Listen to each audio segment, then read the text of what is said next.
उनकी नीतियों का मैं विरोध करता हूं। मैं मानता हूं कि 7 निश्चय से कभी बिहार का विकास नहीं हो सकता। नली गली बनाना, हर घर में नल का जल पहुंचाना, ये विकास के मापदंड नहीं होते। विकास करना है तो बिहार में बेहतर यूनिवर्सिटीज दीजिए, कॉलेज दीजिए, स्कूल दीजिए, बेहतर अस्पताल दीजिए, IT सेक्टर ला के दीजिए। सही मायनों में अगर आप बिहार के विकास की चिंता करते हैं मुख्यमंत्री जी, तो सबसे पहले तो बिहार को जो आपने जातिवाद में बांट के रखा, अंग्रेजों के जमाने की नीति आज भी मुख्यमंत्री जी इस्तेमाल करते हैं, डिवाइड एंड रूल की पॉलिटिक्स।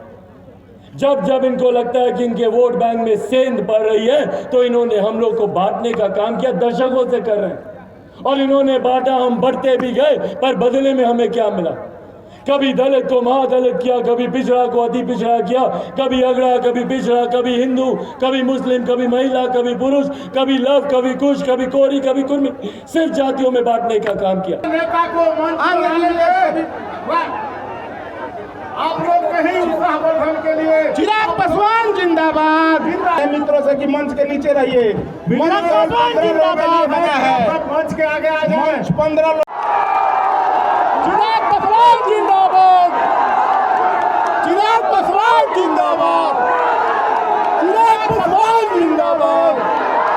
चिराग पासवान जिंदाबाद। चिराग पासवान जिंदाबाद।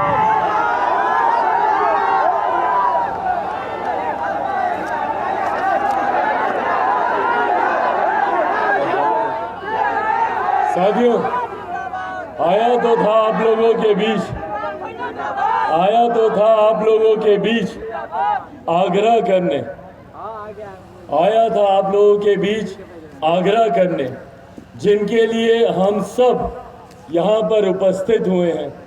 तमाम नेता, कार्यकर्ता, हर कोई सिर्फ एक नाम के लिए मेहनत कर रहा है, और मैं भी उसी नाम के लिए आप सब से आग्रह करने आया था।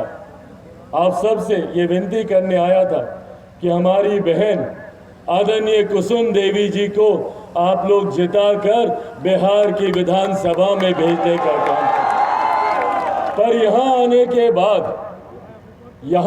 के बाद जीत का आग्रह करना, या आप लोगों का उत्साह देखने के बाद और इतनी भारी संख्या में आप सबकी उपस्थिति देखने के बाद एक बात तो भैया पूरी तरीके से तय है कि हमारी बहन कुसुम देवी जी की जीत में अब कहीं कोई बाधा नहीं है, कहीं कोई संदेह नहीं। दिन भर शोर शराबे में रहना और रात में जाकर जब अपने परिवार के खोए हुए सदस्य की याद आपको सताती है, जब उनकी कमी महसूस होती है, पर कहीं ना कहीं शक्ति भी वही आपको देते हैं। मुझे शक्ति मेरे पिता से मिली। मुझे पूरी उम्मीद है, पूरा विश्वास है, सुभाष जी जहाँ कहीं पर भी होंगे, वो अपनी पूरी शक्ति, अपनी पूरी ताकत मेरी बहन को दे रहे होंगे। और उन्हीं की वजह से आज वो इस मंच में इतनी मजबूती से, इतनी विपरीत परिस्थितियों के बाद भी वो खड़ी हो पाई हैं। ये सहज परिस्थिति नहीं होती, ये आसान परिस्थिति नहीं होती, जहाँ एक तरफ उनकी यादें अभी तक दिमाग में ताज़ा हैं और दूसरी तरफ जनता के लिए आप लड़ाई लड़ रहे हैं। क्या जरूरत है भैया किसी को भी ऐसी परिस्थिति में इस तरीके से रणभूमि में उतरने की? पर हम लोगों को अपने खोए हुए परिजनों के सपनों को पूरा करना है। मैं समझ सकता हूं कि जो अधूरे काम सुभाष जी छोड़कर गए हैं, उसको पूरा करने की जिद कुसुम जी के भीतर हो। मेरे भीतर वो जिद है, वो आग अभी तक मेरे भीतर ताज़ा है कि हर वो अधूरा कार्य, हर वो अधूरा सपना जो मेरे नेता, मेरे पिता आदरणीय रामविलास पासवान जी छोड़कर गए हैं, उनके सपनों को पूरा करूं। और उनके सपनों को अगर मैं नहीं पूरा करूंगा तो कौन पूरा करेगा? बिहार फर्स्ट, बिहारी फर्स्ट के माध्यम से चिराग पासवान चाहता है कि बिहार में ही बेहतर शैक्षिक संस्थान खुले, बिहार में ही रोजगार के अवसर खुले। जो मेरे भाई, मेरे युवा साथी जो दूसरे प्रदेशों में जाते हैं शिक्षा के लिए, रोजगार के लिए, जो दूसरे प्रदेशों में जाते हैं काम करने के लिए, उनको अपने प्रदेश में ही उनको काम मिले, रोजगार मिले, ये उम्मीद मैं रखता हूं। तो जब चिराग पासवान चाहता है कि बिहार में ही विकास के नए मापदंड तय हों, बिहार में ही बेहतर शिक्षा, बेहतर रोजगार, बेहतर स्वास्थ्य सेवाएं मिले, तो ऐसे में मुख्यमंत्री जी को ये सवाल चुभते हैं और मुख्यमंत्री जी की पीड़ा यहाँ से शुरू होती है कि क्यों चिराग पासवान बिहार में विकास की बात करता है और उसके लिए बदला लेने के लिए जब मुख्यमंत्री को चिराग पासवान के खिलाफ कुछ नहीं मिलता, कैसे मिलेगा भैया? चिराग पासवान के पास कोई आय से ज्यादा संपत्ति नहीं है। चिराग पासवान के खिलाफ किसी कोर्ट कचहरी में कोई मुकदमा नहीं चल रहा। जो लोग ये सोचते हैं कि चिराग पासवान इनके द्वारा किए गए वार से टूट जाएगा, निराश हो जाएगा, वो लोग भूल जाते हैं कि चिराग पासवान शेर का बेटा है, रामविलास पासवान का बेटा है। ना टूटूंगा ना झुकूंगा और डरता तो भैया मैं किसी से नहीं हूं। जितनी ताकत आजमानी है मुख्यमंत्री नीतीश कुमार जी को, आजमा लीजिए मुख्यमंत्री जी। चिराग पासवान सीना तान के आपके सामने खड़ा है। जितने वार करने हैं चिराग पासवान के सीने पे कीजिए, पर पीठ पीछे बातें करना आपको शोभा नहीं देता मुख्यमंत्री जी। हिम्मत है तो चिराग पासवान के सामने खुले मंच पर आकर बहस कीजिए। चिराग पासवान आपकी नीतियों का विरोध करता है। मैंने कभी मुख्यमंत्री जी पर कभी कोई व्यक्तिगत टिप्पणी नहीं की, मेरे संस्कारों में ही नहीं है। मुझे सिखाया गया है कि अपने से बड़ों का, अपने से बुजुर्गों का हमेशा सम्मान करना। आज भी मुख्यमंत्री मिलते हैं तो मैं उनका पांव छूता हूं, पर वहीं पर मुख्यमंत्री किस तरीके की ओछी टिप्पणियां करते हैं मेरे बारे में, मेरे परिवार के बारे में, और उसके बाद वो बोलते हैं कि उन्होंने मेरे पिता को सम्मान देने का काम किया। कल जिस तरीके से, जिस अभद्र भाषा का इस्तेमाल मुख्यमंत्री नीतीश कुमार जी ने मेरे पिता के बारे में किया, जो आज इस दुनिया में नहीं है, जो आज जीवित नहीं है, और उनके बारे में मुख्यमंत्री जी ऐसी बातें करते हैं, व्यक्तिगत बातें करते हैं उनके बारे में। आज तक मैंने, मेरे परिवार ने, मेरे नेता, मेरे पिता ने कभी भी मुख्यमंत्री जी के व्यक्तिगत जीवन के बारे में कभी कोई टिप्पणी नहीं की। चिराग पासवान ने कभी उनके बारे में कोई व्यक्तिगत बात नहीं की। हाँ, उनकी नीतियों का मैं विरोध करता हूं। मैं मानता हूं कि 7 निश्चय से कभी बिहार का विकास नहीं हो सकता। नली गली बनाना, हर घर में नल का जल पहुंचाना, ये विकास के मापदंड नहीं होते।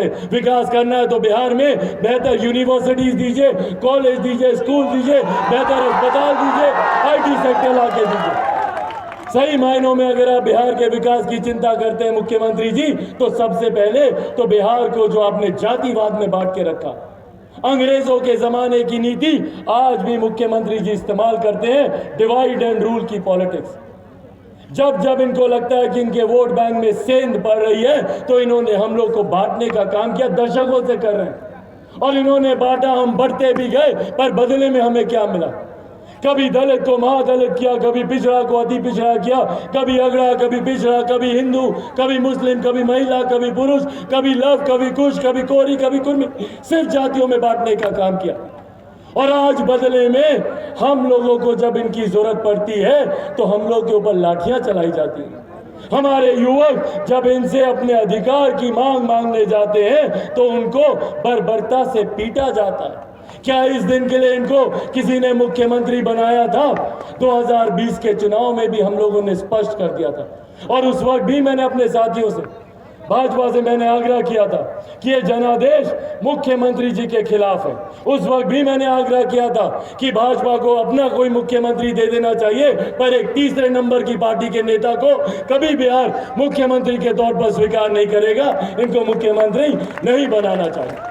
पर बड़प्पन था उस वक्त भी भारतीय जनता पार्टी का, बड़प्पन था कि जो वादा किया इन लोगों ने वादे को निभाया। उनकी संख्या इतनी कम होने के बाद भी उनको मुख्यमंत्री बनाया, और बदले में उन्होंने क्या किया? अगर इसे एहसान फरामोशी नहीं कहेंगे तो आप क्या कहेंगे? जिन्होंने आपको आपकी कमजोर परिस्थिति में मुख्यमंत्री जैसा पद दिया, वही समय आने पर आपने उन्हीं को धोखा देने का काम किया। और किसके साथ जाकर आपने सरकार बनाई भैया? किसके साथ जाकर? जिसके बारे में आप भी बोलते थे कि ये लोग जंगल राज है, जंगल राज है, जंगल राज है। 2005 में अपने आप को जंगल राज का विकल्प बोलकर ये पहली बार बिहार में मुख्यमंत्री बने थे। 2005 में बोलते थे कि हम जंगल राज का विकल्प हैं, हम जंगल राज को समाप्त करेंगे। वो समय ज्यादा बीता नहीं है। अभी 2020 के चुनाव में हर मन से क्या बोलते थे, जब चिराग पासवान इनसे सवाल पूछता था कि मुख्यमंत्री जी बताइए बिहार के विकास के लिए आपकी क्या योजना है, युवाओं के रोजगार के लिए आपकी क्या योजना है, तो बदले में जवाब मिलता था कि अरे जाओ जाकर पूछो अपने बाप दादा से। याद है कि नहीं? यही बोलते थे ना कि जाओ जाकर पूछो अपने बाप दादा से कि 15 साल पहले का बिहार कैसा था कुछ 15 साल पहले। तो भैया अगर 15 साल पहले का बिहार इतना बर्बाद था, वहां पर कुछ नहीं था, तो क्यों 15 साल पहले वालों के साथ जाकर आपने सरकार बनाई? ये कहीं ना कहीं आपका लालच नहीं है, आपका स्वार्थ नहीं है, कुर्सी के लिए आपका मोह नहीं है। तो क्या कारण है कि आज उन्हीं लोगों के साथ मिलकर आप सरकार चला रहे हैं जिनको हमेशा आपने गलियाने का काम किया? ये दर्शाता है कि किस तरीके से मुख्यमंत्री नीतीश कुमार जी सिर्फ और सिर्फ सत्ता से चिपके रहना चाहते हैं। कुसुम देवी जी, जिनका पता है ना उसमें ईवीएम पे कौन से नंबर पर है, सबको पता है? सब लोग दिखाइए तो, सबको पता है 2 नंबर। हाँ, ये निशान किस चीज का निशान होता है? विक्ट्री का निशान होता है, विजय का निशान होता है। तो विजय तो पहले से ही सुनिश्चित है। इस बात को अब हम लोग को तय करना है कि 3 तारीख को कोई ना छूटे, कोई भी नहीं छूटना चाहिए। चाचा चाची, दादा दादी, नाना नानी, भाई बंधु, यार रिश्तेदार, सबको लेकर जाना है मतदान बूथ पर। वहां पर लेकर जाकर 2 नंबर पर बटन दबाएंगे ना। युवाओं को अकेले नहीं जाना है, अपने साथ 10-10 लोगों को लेकर जाना है। लेकर जाएंगे? चाची जाइएगा ना? हाथ उठाकर बताइए, सब लोग जाइएगा ना? सब लोग जाइएगा? तो 3 तारीख को 2 नंबर पर, और छाप कौन सा होगा? कमल का फूल है। कमल के फूल पर बटन दबाकर आप लोगों को अपना आशीर्वाद देना। और सही मायनों में मेरे नेता को अगर श्रद्धांजलि, मेरे नेता के तमाम समर्थक, यहाँ पे मौजूद तमाम लोग, सही मायनों में स्वर्गीय रामविलास पासवान जी को श्रद्धांजलि, जिन्होंने अपनी अंतिम सांस तक बिहारियों के लिए वो चिंता करते रहे। साथ ही में यहाँ से जिनका निधन हुआ सुभाष जी का, वो भी अपनी अंतिम सांस तक संघर्ष करते रहे। सही मायनों में इन दोनों नेताओं को अगर सही में श्रद्धांजलि होगी तो वो श्रद्धांजलि हमारी बहन कुसुम देवी जी की जीत से वो श्रद्धांजलि होगी। यही अंत में आप लोगों से वादा लेने आया हूँ, और अंत में आप लोगों से पुनः यह आग्रह करूंगा और ये विश्वास दिलाकर जाऊंगा कि चिराग पासवान मजबूती से हर सुख दुख में आपके साथ खड़ा, और आप लोगों का साथ ही है जिसने चिराग पासवान को तमाम विपरीत परिस्थितियों के बाद भी जीवित रखा। बस ये साथ, ये आशीर्वाद बनाए रखे।